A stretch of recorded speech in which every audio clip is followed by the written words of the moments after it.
70,000 people died in just 3 days. It was not war. It was not famine. It was not an epidemic as we understand it. It was something far more terrifying, an invisible force that swept across ancient Israel from north to south, wiping out entire families between sunrise and sunset. The most disturbing part: there were no symptoms, no warning signs, no slow onset of pain or suffering. People went to sleep healthy, woke up perfectly fine, and before midday, they were gone. Imagine opening your door in Jerusalem and discovering your neighbor dead. No fever, no wounds, no blood, no struggle, just lifeless. The next day, 10 more houses on your street. On the third day, the Horem becomes clear. There is nowhere to run, because messengers arrive from every direction with the same dreadful report. From Beersheba in the far south to Dan at the northern border, the land is drowning in death. 70,000 lives erased in 72 hours. And yes, this really happened around 1000 BC during the reign of King David. And shockingly, it all began because of a seemingly harmless administrative decision: a census. Picture a normal morning in ancient Jerusalem. The sun rises over the Judean hills. Market vendors open their stalls. Women draw water from public fountains. Children play in narrow limestone streets. Life moves peacefully, as it always has, until someone finds the first body. A young man lies collapsed at his doorstep. No wound, no sign of trauma, no struggle, just dead. Then more bodies are found. 1 here, 3 there. Within hours, dozens. Panic spreads faster than sound. Screams echo through alleys. Mothers collapse, sobbing over the lifeless bodies of their children. Warriors who once faced Philistine blades without fear now tremble helplessly. Because how do you fight something you cannot see? Soon, Jerusalem reeks of death in a world with no refrigeration and no preservation chemicals. Bodies begin to rot within hours under the scorching Middle Eastern sun. The sickly sweet odor of decay clings to skin, hair, cloth, breath. Citizens cover their faces with perfumed cloths. Priests rush to the tabernacle, offering desperate sacrifices. Men cry out in prayer. But nothing changes. Hour after hour, more corpses. By nightfall, the living realize no one is safe. Children, elders, the wealthy, the poor, soldiers. Pregnant mothers' death strikes without pattern or mercy. Some people try to flee, but messengers bring chilling news. The same nightmare is unfolding in every village, every town, every field. From Dan to Beersheba, Israel is dying. By midday of the first day, Israel falls silent. Markets empty. Streets turn into ghost paths. Families barricade themselves inside stone homes. But stone walls cannot stop God's judgment. People burn incense constantly, hoping to cleanse the air. Priests shout prayers, voices cracking, but there is no response, no sign. No relief. They do not yet know 70,000 will die before the third sunrise. They only know terror. What began as a normal day has become the darkest moment in Israel's history. To understand how the chosen nation reached this point, we must go back only a few days. Israel was at its peak, wealthy, secure, victorious. A once enslaved people now ruled from Dan to Beersheba. David, the shepherd king who slew Goliath, sat on the throne. The Ark of the Covenant rested in Jerusalem. Armies undefeated, borders secure, trade booming, confidence unshakable. But something deadly grew beneath the Sephasa disease far more dangerous than plague, pride. So David ordered a census of his fighting men. General Joab warned him, "Counting the people treats Israel as your possession, not God's."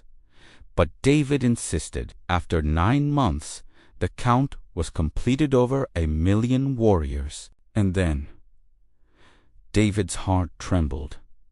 He realized his sin. He trusted numbers instead of God. The prophet Gad arrived with 3 options: years of famine, defeat by enemies, or 3 days of divine plague. David chose the plague, saying he preferred to fall into the hands of God rather than men. When the plague struck, there was no warning. 1 man collapsed before noon, then dozens, then thousands. Children playing in the street died mid-laughter. Soldiers marching their patrol routes fell without a cry. Families found loved ones lifeless in their beds. In the north, frontier watchmen were found dead in formation, as if struck in the same instant. In the south, entire households were silent by dawn. People sealed doors and windows, believing death flowed in the air. They burned herbs, swallowed bitter mixtures, smeared oils on their bodies. None of it mattered. This was not disease, it was judgment. No fever, no boils, no weakness. 1 breath, you lived. The next, you were gone. On the 2nd day, Horror gave birth to something new. Collapse. Israel was not merely losing people, it was losing its structure, its soul. Families could not bury their dead. Parents feared to touch lifeless children. Neighbors avoided neighbors. Grief turned into suspicion. If God was judging the nation who brought the sin, old accusations resurfaced. Whispers turned into blame. Priests slaughtered sheep endlessly, blood covering the altar stones, but heaven was silent. Even religious leaders died at the same rate as common men. If priests, the bridge between God and man, could not escape, what hope did anyone else have? Entire villages lost their elders overnight. Fields ready for harvest, rotted grain dying, untouched, the future famine now guaranteed. Merchants abandoned trade routes. Armies, shattered units, destroyed at random, commanders gone. The mighty nation became helpless in 3 days. Families that once cared for widows and orphans now abandoned bodies in terror. Sons fled from dead fathers. Brothers left, brothers unburied. Not out of cruelty, but instinct, panic, survival. With each body left untouched, guilt and shame crushed hearts heavier than grief.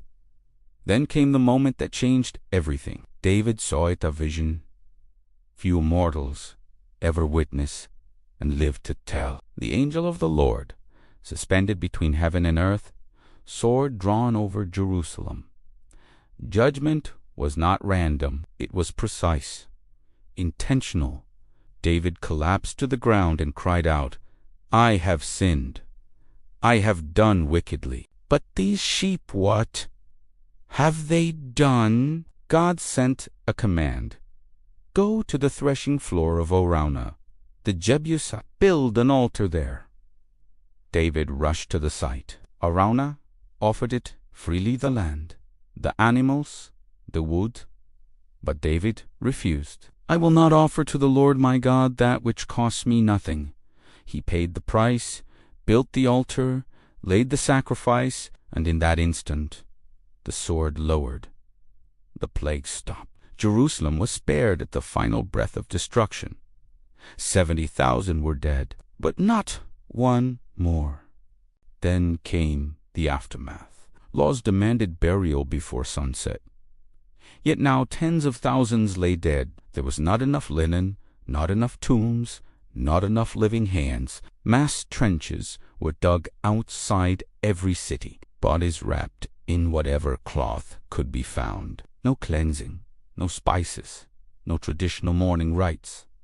Young men who survived carried corpses day and night. The smell of death seeped into every memory. In Jerusalem alone, thousands perished, one out of every 4 or 5 people. Across the nation, towns and families vanished forever. When the sun finally set on the 3rd day, Israel was changed forever.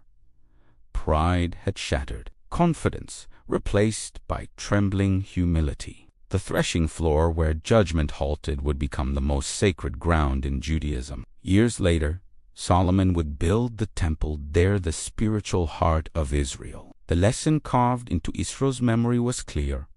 Blessings are not shields. Prosperity is not proof of invincibility, and even chosen kings fall when pride rises. But there was another lesson: mercy. The hand raised for judgment can stop. Repentance still has power, and sometimes God ends destruction at the final possible moment, so humanity never forgets who holds life and death.